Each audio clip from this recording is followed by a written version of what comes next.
Ahmed Ọlọ́ládé Àyìndé Babátúndé Àṣàkẹ́ aka Mr. Money, thank you very much my brother.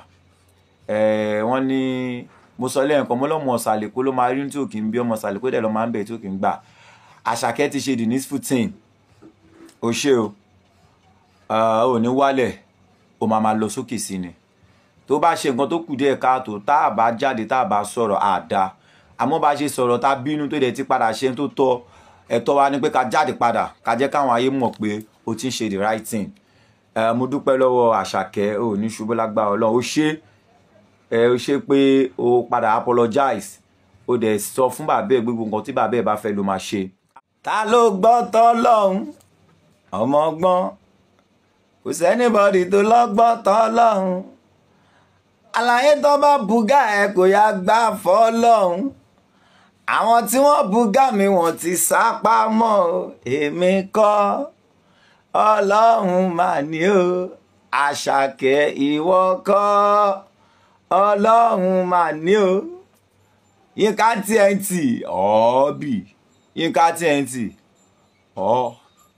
ẹ̀la ojú kan Yínká ó ń ta mí ó ń ro mí ó ń ẹ̀la Mẹ́ọ̀láka Ọlọ́run yọ ẹ́ but congratulations to you pé o bọ́kọ̀ Yahya Gambari Ọlọ́run yọ ẹ́ àmọ́ congratulations to you pé ìwọ náà bọ́kọ̀ tẹ̀lé Yínká TNT lọ tètè padà ẹ kú oríire Yínká TNT olófò loser gbogbo yẹ̀yẹ́ tó fi rẹ̀ ṣe lórí Facebook ó tán ẹ lọ fàṣàkẹ́ lápò yá ṣé ó ti wá ṣe gbá ṣé ó ti wá ṣà ojú tiẹ̀ mo sọ fún ẹ mo láṣàkẹ́ ọmọ tiwa ni tá bá fọwọ́ òsì bọ́mọ wí àá fi tọ̀tún fà mọ́ra ọmọdé ló ń ṣe kò yé ni àá pè sákìyèsí pé ibi tó ń lọ ẹ kò sọ́nà ń bẹ̀ náà ọmọ tiwa ti wá gbọ́ báyìí Àṣàkẹ́ ti gbọ́rọ̀ ó ti padà wálé ó ti ṣe the needful thing Yínká TNT ọ̀ọ́bì ẹ̀yà èmi mo díẹ̀ báyìí mo fẹ́ kó wá padà sọ̀rọ̀ bóyá Àṣàkẹ́ ló máa padà sọ̀rọ̀ sínsìn o ìgbé kí ló dé tó ṣe the needful thing tó ṣe gbogbo nǹkan tó yẹ kó ṣe tó ti ń ṣe tẹ́lẹ̀ tí ó tó tún wá ṣe àlékún ẹ̀ tó dẹ̀ tún yìí máa ṣe tọ́lọ̀ máa fún ṣe ó yá mo fẹ́ wo ibi tó fẹ́ fojú sí tó olórí burúkú yín ibi tí nǹkan bá ti ń bàjẹ́ lẹ́tí máa ń wá ẹjọ́ ẹlẹ́jọ́ ọ̀rọ̀ ọlọ́rọ̀ ló fẹ́ fi máa lórúkọ ló fẹ́ fi máa ní fọ́lówà ló fẹ́ fi máa pawó ń tiẹ̀ owó ẹjọ́ olówó ọ̀ràn Ọlọ́run jù ẹ lọ o. Back to the matter yín tèmi ẹ̀yin sọmọ̀rì ẹ̀yin olóríire Ìsàlẹ̀ Èkó mo gbé fún yín o mo gbé fún wa ṣẹ́rí bẹ́ẹ̀ ṣe dúró tán ti máa lòyìí tẹ́ẹ̀dẹ̀ try láti pe Àṣàkẹ́ padà ipe kó ṣe nǹkan tó tọ́kùn tó ti ń ṣe kò ní bàjẹ́ fún gbogbo àwọn ọmọ Ìsàlẹ̀ Èkó pátápátá gbogbo ọmọ Ìsàlẹ̀ Èkó I give kudos to you yálà ọmọ Ìsàlẹ̀ Èkó tó wà ní diaspora ni o àwa táwa ń lé ni o gbogbo apáta kò ní bàjẹ́ fún wa ẹ̀yin tẹ́ ń ṣe ọmọ Ìsàlẹ̀ Èkó náà tẹ́ dá sọ̀rọ̀ yìí tẹ́ sòótọ́ ọ̀rọ̀ kò ní bàjẹ́ fún everybody ẹ ṣé. Kí n tó máa bọ̀ mo kọ́kọ́ fẹ́ dúpẹ́ lọ́wọ́ àwọn Afẹ́nifẹ́re àwọn tí wọ́n ti dá sí àwọn tí wọ́n ti sẹ́ndì owó sí bàbá Àṣàkẹ́ nígbà tọ́rọ̀ yìí ṣì ń gbóná àtàwọn tó tún promise pé àwọn máa ṣe gbogbo yín ẹ ṣé àwọn tó dá sí morally and financially àti gbogbo ẹ̀yin tẹ́ comment ẹ ṣé o ẹ̀yin tẹ́ like tẹ́ comment tẹ́ dá sí àtẹ̀yin tẹ́ pè tẹ́ message gbogbo yín pátápátá ni mo kí. Mo kọ́kọ́ máa dúpẹ́ lọ́wọ́ Iṣẹ́ Olúwa Adéwálé all the way from America ẹ ṣé gan sir ẹ̀yin ni first person tẹ́ kọ́kọ́ pè mí gbára tẹ́ dẹ̀ dá sí ẹ ṣé owó ọwọ́ yín ò ní tán o bí tẹ́ ti mówó yẹn ẹ ní mọ̀bẹ̀ yín tẹ́ tún wá dá sí náà financial morally tẹ́ fi gun òtòló tẹ́ fi tó bẹ́ ṣe ń pe máàlú tẹ́ ń pe gbá tẹ́ ń pàwó ẹ ṣé gan. Mo tún máa kí one of my big boss Taiwo Ali all the way from California America ẹ̀yin náà pè mí ẹ díẹ̀ mi ẹ dẹ̀ send owó sí bàbá Àṣàkẹ́ ẹ ṣé owó ọwọ́ yóò ní tán ibi tẹ́ ti ń mówó yẹn ẹ̀ ní mọ̀bẹ̀ lágbára Ọlọ́run ẹ mọ̀bẹ̀ sí ti dáadáa ni inshallah tẹ́ bá ṣe ń tọ́ bá kó bá owó lana máa mú ẹ máa kórè ẹ̀kọ́ ẹ máa kó wálé o gbégbé òun gbèsè àjọ ẹ̀ ní gbèsè àjọ lágbára Ọlọ́run ẹ ṣé gan thanks for your support pẹ̀lú owó tẹ́yin náà fi ṣọwọ́ sí bàbá Àṣàkẹ́ Yomi Ko, all the way from America, you promise to do something. Ọlọ́run á bò yín láṣìírí. Láti ìgbà ilẹ̀ yín náà ti ń pè mí lẹ́tí ń DM ẹ̀dẹ̀ promise pé ẹ̀yin náà ẹ máa dá sí financially. Ẹ ṣé gan, God bless you. Owó ọwọ́ yín ò ní tán. Ẹkúndayọ̀ Olúṣàjò, you also promise to contribute. Ẹ̀dẹ̀ ń pè mí ní láti gbà yẹn. Ẹ̀yin náà ẹ ṣé. Ọlọ́run á máa wà pẹ̀lú yín. Alhaji Ọlánrewájú Lóyìngbò, Barry Shine boss, Barry Shine ẹ̀jẹ̀ ti tó tẹ́lẹ̀ tẹ́lẹ̀ onílé face me and face you ògo àgbáyé. Barry Shine, thank you every time. Call from one call from another every time, message, call. Gani Lóyìngbò, my brother, my boss, thank you very much, I really appreciate it. Ẹ ṣé gan, ẹ̀yin náà ẹ dá sí, ẹ ṣé, and you still promise to do something gẹ́gẹ́ bí ọmọ bíbí inú Ìsàlẹ̀kó. Thank you. Olórí ọkọ Alájà Àjọkẹ́ Glamour, thank you. Ọ̀túnba Dino láti UK, ọmọ Alhaji Dosho Fashola, ẹ̀yin náà ẹ ṣé gan, ẹ ṣé. Gbogbo messages léra ẹ ṣé. Mi ní wá yín tí lágbára Ọlọ́run. Alhaji Waliu Anchor, all the way from UK. Any number one person tí máa tún kí special. Waliu Anchor, a ṣe sọ̀rọ̀ lénìí. Ẹ ṣé gbẹ́ ṣe tó ọ̀rọ̀ yìí. Tọ́wọ́ yín dẹ̀ níyànjú bẹ́ ṣe ń pè Malo tẹ́ ń pè Àṣàkẹ́ tẹ́ ń pè mí náà. Ẹ ṣé gan. Ìlàkà ẹ̀yin kò ní dọ́bà lágbára Ọlọ́run. Mo dúpẹ́ lọ́wọ́ yín. Alhaji Oríyọmí G-Money, ọmọ ìyá mi, brother mi. Ẹ̀yin náà ẹ ṣé. Aláṣẹ gbogbo Bet Naija, G-Money, Oríyọmí ọmọ Ìsàlẹ̀kó pàtàkì. Ẹ ṣé gan, mo kí yín o. Ọládòyìn Idiat Lawal, all the way from United States of America. Ẹ̀yin náà ẹ ti chat mi, ẹ ti pè mí. Ẹ lóhùn yín náà kẹ́ dá sí, kẹ́ support Bàbá Àṣàkẹ́. Ẹ ṣé gan o. Yomi, mo kí Mr. Yomi, ọ̀rẹ́ Mr. Yomi kan. Àwọn náà ti dá sí, but wọ́n ní ká má dárúkọ àwọn, wọ́n ti support Malo direct. Ẹ̀yin náà ẹ ṣé. Prince Isaac Fayose, àbúrò governor, former governor of Ekiti State, near Governor Ayo Fayose. Ẹ ṣé, the 500,000 you sent, want to receive. Ẹ ṣé gan, God bless you. And also Odogu Kiwi, you promised to send 1 million to Baba Àṣàkẹ́. You asked for the account number, which I've sent account number, Baba Àṣàkẹ́ account number to you. God bless you, brother. Gbogbo ẹ̀yin tó kù náà tẹ́jọ́ mọ bíbí inú Ìsàlẹ̀, gbogbo yín mo fẹ́ kí. Mo kí Alhaja Fatima Obiyemi Fatko. Mo wá kí Alhaji bàbá wa, ẹ ṣé ẹ kú àdúrà, Alhaji Muiz Agbájé. Ẹ̀yin ni má jẹ́ ó bàjẹ́. Ẹ ṣé gan. Ọlọ́run á máa wà pẹ̀lú yín. Agara àkọ́kọ́ àti agara kejì, ẹ̀yin méjèèjì gbogbo yín ni mo kí. Wà Hafiz Dòsùnmú, gbogbo ẹ̀yin onímọ̀lẹ̀ jẹ́ pátápátá látòrí Dr. Swalek, Mukaram, Gani onímọ̀lẹ̀, Asaki onímọ̀lẹ̀, gbogbo yín pátápátá ni mo dúpẹ́ lọ́wọ́ yín. Ẹ ṣé. Especially Ahmed Ọlọ́ládé Àyìndé Babátúndé Àṣàkẹ́ aka Mr. Money. Thank you very much, my brother. Wọ́n ní mo sọ lẹ́ẹ̀kan, mo lọ́mọ Ìsàlẹ̀kó ló máa rí tí ò kí ń bí, ọmọ Ìsàlẹ̀kó dẹ̀ lọ máa ń bẹ̀ tí ò kí ń gbà. Àṣàkẹ́ ti ṣe the needful thing. O ṣé o. Ò ní wálẹ̀, o máa lọ sókè sí ni. Tó bá ṣe nǹkan tó kù díẹ̀ káàtó, tá a bá jáde, tá a bá sọ̀rọ̀ àdá. Àmọ́ bá ṣe sọ̀rọ̀ tá bínú tó dẹ̀ ti padà ṣe tó tọ́, ẹ̀tọ́ wa ni pé ká jáde padà, ká jẹ́ káwọn ayé mọ̀ pé o ti ń ṣe the right thing. Mo dúpẹ́ lọ́wọ́ Àṣàkẹ́, o ní ṣubú lágbára Ọlọ́run. O ṣé pé o padà apologize. O dẹ̀ sọ fún bàbá ẹ̀ gbogbo nǹkan tí bàbá ẹ̀ bá fẹ́ ló máa ṣe. Ahmed Ọlọ́ládé Àṣàkẹ́, thank you very much, my brother. O promise pé òun máa ṣe gbogbo nǹkan tí bàbá òun fẹ́.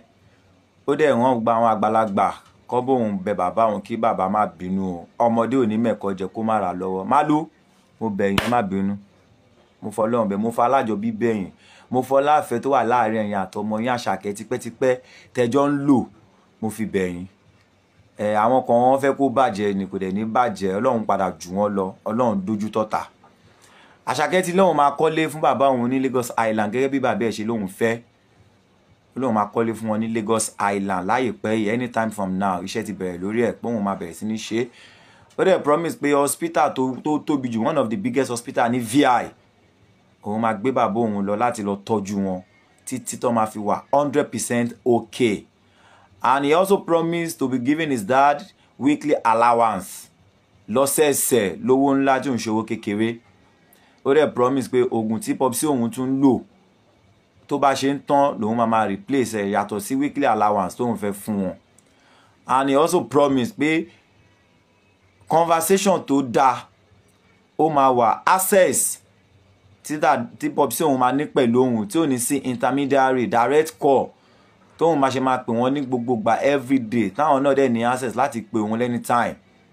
Ipò òun promise gbogbo nǹkan báyẹn ló máa happen. Ó dẹ̀ apologize kọ́bọ̀ òun bẹ bàbá òun pọ́mọdé ò ní mẹ́kọ̀ọ́ jẹ kó má ra lọ́wọ́. So Àṣàkẹ́, I give kudos to you pé kò tí ì pẹ́ jù tó fi ṣe correction. Thank you very much my brother. Ẹ má lò mo kí yín iṣu ọmọ kò ní kó lẹ́nu yín. Mo dẹ̀ kí Àṣàkẹ́ náà pé àwọn náà ti padà ṣe gbogbo the needful things tó tọ́ láti ṣe torí tí tó bá gbà lọ ó jẹ́ kó gbà bọ̀. Mo á dúpẹ́ lọ́wọ́ kábíyèsí ọba Ilé-Èkó of Èkó. Mo dúpẹ́ lọ́wọ́ gbogbo olóyè onífìlà funfun ìlú Èkó àti gbogbo ẹ̀yin ọ̀tọ̀kùlú, ẹ̀yin sọmọrí àti gbogbo ẹ̀yin youth tẹ́ wà nísàlẹ̀ Èkó, ẹ̀yin abiyamọ àtẹ̀yin àgbàlagbà tẹ́ dá sí. Ẹ ṣé o. Lágbára Ọlọ́run ọ̀rọ̀ tí yín náà kò ní sọ lọ́hùn. Gbogbo ẹ̀yin bloggers tẹ́ dá sí. Ẹ ṣé. Tẹ́ dá sí ní ti dáadáa ni o, kò ṣe wé ẹ̀yin bí àwọn TNT o. Ẹ̀yin bloggers dáadáa, ẹ̀yin tẹ́tẹ́ tí kọ́kọ́ bẹ́ tẹ́ wá padà correct ara yín set àwọn Mẹ̀ọ̀lákà àti Yàyà Gàmbàrí. Ẹ ṣé. Gbogbo yín náà ni mo kí. Mo tún wá fẹ́ bẹ Ọlọ́ládé Àṣàkẹ́ fún ẹ̀bẹ̀ kan. Ṣé ibo ṣe fún dádì ẹ̀ tó promise pé ó máa ṣe tó dẹ̀ ti ń ṣe normal ó ti ń ṣe náà tẹ́lẹ̀ àmọ́ kò tó ni. Kò dẹ̀ sí nǹkan tó ọmọ máa ṣe fún bàbá ẹ̀ tó pọ̀ jù. Torí tá bá wo tí bàbá àti ìyá náà ṣe lórí ọmọ kò kéré. Màá tún wá fẹ́ bẹ̀ ó promise náà pé ọmọ òun Zinat òun máa bẹ̀rẹ̀ sí ní ṣe ìtọ́jú àti ẹ̀tọ́ tó péye lórí ẹ̀. Gbogbo tọ́mọ náà bá fẹ́ dà àti tó yẹ kó òun mú travel náà ni ó lóun ready láti ṣe anything lórí ọmọ ẹ̀. Mo wá tún wá fẹ́ bẹ̀ ẹ̀bẹ̀ kan Àṣàkẹ́ jọ̀ọ́ gbogbo àwọn tẹ́jọ́ ṣiṣẹ́ tẹ́jọ́ lùlù tẹ́jọ́ jíwèrè tẹ́jọ́ lùgbẹ̀dù tẹ́jọ́ ṣe cultural dance àtàwọn tó jọ gẹ èyí tó ṣẹ̀ nínú wọn mo fẹ́ kó dáríjì wọn. Torí ìwọ náà tá bá bí ẹ wà tó bá sọ wà rẹ́jọ́ rò. Èyí tó ti ṣe nǹkan tó kù díẹ̀ káàtó fún ẹ tí ó mọ̀ pé ọ̀nà máa débi tó dà lọ́jọ́ tèmi mo fẹ́ kó dáríjì gbogbo wọn kó wọlá pé mímọ̀ ṣe ẹ̀kọ́ ló fi débi tó dé yìí. Mo fẹ́ kó foríjì wọn kó dẹ̀ gbìyànjú tágbára ẹ̀ bá ká kó ní part nínú ayé wọn. Àwọn tọ́jọ́ ga ẹ̀ ń bẹ̀ mi fẹ́ dárúkọ anybody mọ́. Mo fẹ́ kó try anything tọ́lọ́run bá fún ẹ lágbára mo fẹ́ kó ṣe lórí wọn. Gbogbo àwọn àbúrò ẹ̀ pátápátá náà mo fẹ́ kó gbìyànjú kó jẹ́ in fact táwa gan bá ń lọ nínú ìsàlẹ̀ Èkó lẹ́niwẹ̀ tá bá kọjá lára wọn ká ní àbúrò Ọlọ́ládé Àṣàkẹ́ nìyẹn kó tí ẹ̀ dìgbà tó bá sọ fún yàn káwọ̀ láyẹn kó máa bling bling lára wọn. So mo fẹ́ kó tún fi kún ó ti ṣèlérí gbogbo nǹkan yìí náà ló máa ṣe. Ọlọ́run á kún ẹ lọ́wọ́ Ọlọ́run á gbàdúrà ẹ̀ ìlókìkí òkìkí ẹ̀ tún máa jù báyìí lọ lágbára Ọlọ́run lóṣooṣù lọ́sẹ̀ẹsẹ̀ ní gbogbo ọjọ́ tójúmọ́ bá mọ́ tílẹ̀ ń ṣú tílẹ̀ mọ́ ló máa lórúkọ sí lówó ọwọ́ ẹ̀ máa pọ̀ sí. So Ọlọ́ládé Àṣàkẹ́ Mr Money, thank you very much my brother. Gbogbo ẹ̀yin Afẹ́nifẹ́re tẹ́ dá sí ẹ ṣé o. Wọ́n létí tó bá gbọ́ àlọ́ ó ń gbábọ̀. Lénìí Alhaji Muiz Agbájé Agara Fatima Fatu àti gbogbo àwọn àgbàlagbà àti Ṣóníbárẹ̀ Abíọ́dún wọ́n ti dá sí. Àṣàkẹ́ dẹ̀ ti promise pé gbogbo nǹkan tí bàbá òun fẹ́ yìí òun ready láti ṣe pátápátá. Àwa tá wá jáde ta pariwo sáyé pé bàbá Àṣàkẹ́ need help kàn bẹ Àṣàkẹ́ ó ṣe gbá ó ṣàwò ó di dandan ká tún wá padà ká sọ fún yín pé Àṣàkẹ́ ti wá ṣe nǹkan tó tọ́ ó dẹ̀ ti ṣe nǹkan tó péye. Ó ti bá bàbá ẹsẹ̀ wọ́n ti sọ̀rọ̀ lórí fóònù ó ti bẹ̀bẹ̀ ó ti pé gbogbo àwọn àgbàlagbà kan bẹ bàbá òun pé òun ò mọ̀ bẹ́ẹ̀ ọmọdé ló ṣòun òun ò ló lọ sí gbogbo bẹ̀ yẹn o àmọ́ gbogbo the needful thing láti ṣe òun máa ṣe. Ilé tí bàbá Àṣàkẹ́ dẹ̀ ń gbé lọ́wọ́lọ́wọ́ wọ́n ní tó bá di December yìí wọ́n máa tún sanwó ilé mi ó promise pé kóhun tó parí ilé tóhun fẹ́ rà fún bàbá òun tóhun fẹ́ kọ́ fún bàbá òun ní Island bí bàbá òun ṣe fẹ́ òun máa continue láti máa sanwó ilé yẹn lọ. So gbogbo ẹ̀yin Afẹ́nifẹ́re ẹ ṣé o Alhaji Lógun mo dúpẹ́ lọ́wọ́ tí yín náà gbogbo yín lẹ̀ ń pé pátápátá gbogbo ẹni tí mi rántí dárúkọ àtẹ̀yin obìnrin ẹ̀yin fans mi home and abroad tẹ́ dá sí ẹ̀ṣẹ̀ ẹ̀yin tẹ́ dẹ̀ ìfẹ́ dá sí Ọlọ́run abóyin láṣà má Àṣàkẹ́ ó ti ṣe the needful thing gbogbo ẹ̀tọ́ láti ṣe lórí bàbá ó kájú ẹ̀ ó tó ṣe ọlọ́run kí ọlọ́run bless ẹ̀ and ó ti promise ó dẹ̀ ti in fact ó ti ń ṣe lọ́wọ́lọ́wọ́ báyìí inú dùnnú inú ojú àtàwọn ni bàbá Àṣàkẹ́ wà báyìí ṣe ń bá yín sọ̀rọ̀ yìí so owó ń pátápátá ni mo kí gbogbo ẹ̀yin ẹbí gbogbo ẹ̀yin ojú olókùn base Fẹ́dí Adigun L&K ṣe ní gbogbo yín pátápátá bẹ́ẹ̀ ẹ ṣé o mo kí yín o àti gbogbo ọmọ bíbí inú ìsàlẹ̀ Èkó ọlọ́run á máa wà pẹ̀lú gbogbo ẹ̀yin Lagos Island Lagos State ẹ̀yin ọmọ Nàìjíríà pátápátá gbogbo ẹ̀yin celebrity tẹ̀dás ẹ̀yin content creator ẹ̀yin social media influencer ẹ̀yin bloggers gbogbo yín pátápátá ni mo dúpẹ́ lọ́wọ́ mi God bless you all. God bless you all. God bless you all. Lágbára Ọlọ́run. Once again, I go by the name Olabi Olamide MC Gaji Starboy, celebrity MC. Ẹ bá mi share video yìí. Ẹ bá mi like. Kẹ́dẹ̀ follow mi. Ẹ jẹ́ kó rìn káàkiri gbogbo àwọn tí wọ́n ti dá sọ̀rọ̀ yìí pé Àṣàkẹ́ Ọlọ́ládé Mr Money Ògo Àgbáyé ọmọ ológo ó ti ṣe nǹkan tá fẹ́ kó ṣe lágbára Ọlọ́run kò ní ṣe ẹ̀yin abiyamọ tẹ́tí fi ẹnu tẹ́tí fi sọ̀rọ̀ bí ọ̀rọ̀ òdì ẹ jẹ́ bá wa fẹnu ẹ bá wa fi súre fún padà ẹ bá wa fi ṣàdúrà fún tó ti ń ṣe nǹkan tá fẹ́ kó ṣe Ọlọ́run á wà pẹ̀lú gbogbo yín o ẹ jọ̀ọ́ ẹ bá mi share fídíò yìí ẹ jẹ́ kó káàkiri kó dọ́dọ̀ Àṣàkẹ́ fúnra rẹ̀ ẹ dẹ̀ bá mi tẹ like. May God bless you all. Ire o. Ladies and gentlemen, I am pleading in Yoruba. I am begging. Sorry. Mo ń bẹ̀ yín. Stick to Orokilawa TV. You will love it. Orokilawa will offer you nothing but 100% pure entertainment. Subscribe if you have not subscribed. And keep watching our content because big things is coming on that channel. Yeah. Orokilawa.